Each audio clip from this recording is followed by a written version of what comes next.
এইটো মানে আমি বাৰে বাৰে ৰাইজৰ হৈ আৰু আমি SMC কমিটি প্লাছ আমাৰ গাঁও সমিতি আছে, আমাৰ ছাত্ৰ সংগঠন সকলো হৈ একেবাৰে আমি ইনিচিয়েটিভ লৈ আছিলোঁ। আমি বাৰে বাৰে DO ছাৰ হৈছে, IS ছাৰ, আমি বাৰে বাৰে গৈছিলোঁ। তথাপিও তেওঁলোকে যে এটা শিক্ষক দিব নোৱাৰে। আমাৰ কিছুমান নিবনুৱা যুৱক এনেই পৰি আছে, টেট পাছ কৰি ল'ৰাবিলাক এনেই পৰি আছে।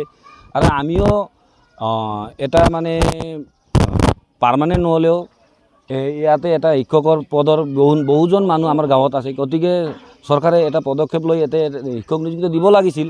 আজিৰ পৰা আপোনাৰ ধৰক 46ৰ পৰা এইটো স্কুল আছে।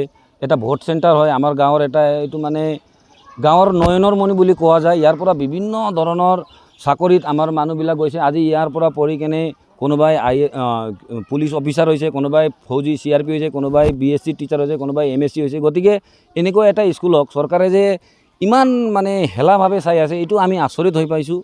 আৰু আমি ইয়াৰ পৰা চৰকাৰক পৰাপক্ষত আমি সহায় সহযোগ বিভিন্ন ধৰণৰ কাৰ্যত আমি কৰি থাকোঁতেও যদি আমাৰ স্কুলত এটা মাষ্টাৰ যদি তেওঁলোকে নিযুক্তি দিব নোৱাৰে, এইটো বিৰাট দুখৰ কথা হয়। আৰু আমি বাৰে বাৰে এইটোৱে জনাওঁ চৰকাৰক, আমি অনুৰোধ কৰিছোঁ যে ইয়াতে এটা ভাল এজন শিক্ষক পঠাই দিয়ক। আমাৰ প্ৰধান শিক্ষকজনে বিভিন্ন কষ্টৰ মাজেৰে আজি স্কুল চলাই গৈ আছে। আজিকালি এনেকুৱা এটা অৱস্থা হৈছে আমাৰ এই স্কুলৰ ছাত্ৰ ছাত্ৰীবিলাক গাৰ্জেনবিলাকে আনিব নোখোজে। প্ৰধান শিক্ষক ছাৰে SMCৰ মানুহ লৈ ঘৰে ঘৰে যায় ছাত্ৰ ভিক্ষা কৰি আনিব লগা হৈছে। কিয়নো ইয়াতে শিক্ষকৰ অসুবিধাৰ বাবে আজি এইটো অৱস্থা হৈছে। গতিকে যদি শিক্ষক এভেইলেবল থাকে, খালি ভাত তৰকাৰী দিলেতো ছাত্ৰ নাহে স্কুলত, পঢ়াও লাগিব। আজিকালিৰ দিনত ইমান এডভান্স যুগ হৈছে যে এতিয়া এটেণ্ডেঞ্চৰ এটা প্ৰব্লেম আহিছে। 2.5 ঘণ্টা 3 ঘণ্টা এটেণ্ডেঞ্চ ল'বলৈ লাগে। এজন শিক্ষকে যদি এটেণ্ডেঞ্চতে দিনটো কাটি যায়, তেনেহ'লে কেনেকৈ শিক্ষাদান কৰিব? গতিকে পৰ্যাপ্ত পৰিমাণে শিক্ষক দিয়াটো চৰকাৰৰ কৰ্তব্য হয়।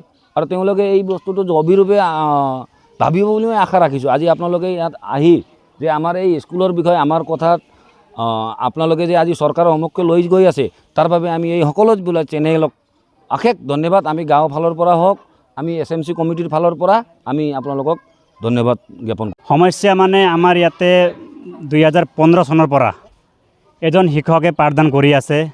আমি বহুতবাৰলৈ অফিচলৈ গৈছোঁ, DC অফিচ পৰ্যন্ত গৈছোঁ, আজিলৈকে কোনো ৰেছপন্স নাই।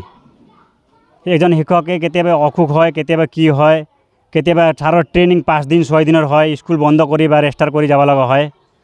এই আজি 4 দিন আগৰ পৰা শিক্ষকে এডমিট হৈ আছে হস্পিটেলত। আমি গাঁৱৰ মানুহগিলাই স্কুলৰ SMC কমিটি স্কুল চলাই আছোঁ, পৰীক্ষা চলি আছে। সেইটোৱে আৰু আজি 4 দিন হ'ল, 6 দিনৰ পৰীক্ষা। ষ্টুডেণ্ট আপোনাৰ 39 আছে টোটেল। জনোৱা হৈছে ছাৰ, আমি 2বাৰ জনোৱা হয়, 3বাৰ গৈছোঁ। পূৰা গাৰ্জেনগিলা সকলোৱে উইংগাৰ লৈ ভাড়া কৰি গৈছিলোঁ ছাৰ। আমি 2বাৰ 3বাৰলৈকে গৈছিলোঁ, DC অফিচলৈকে গৈছিলোঁ। সিহঁতে কি কয় মানে এতিয়া আমাৰ টিচাৰ কম, SMC আমাৰ টিচাৰ নাই। মিটিং চলি আছে, মিটিঙৰ পাছতে আমাৰ ঘোষণা কৰা হ'ব টিচাৰ আছেনে নাই, সেনেকুৱা আমাক আশ্বাসন দি কেনে আৰু পঠুৱাই দিয়ে। এইটো বেলেগ স্কুলৰ পৰা যেন শিক্ষক আহি কিনে ইয়াতে এটেণ্ডেঞ্চ দি কিনে আমাৰ এটেণ্ডেঞ্চ কৰা টেবলেটটো ইয়াতে স্কুলতে আছে।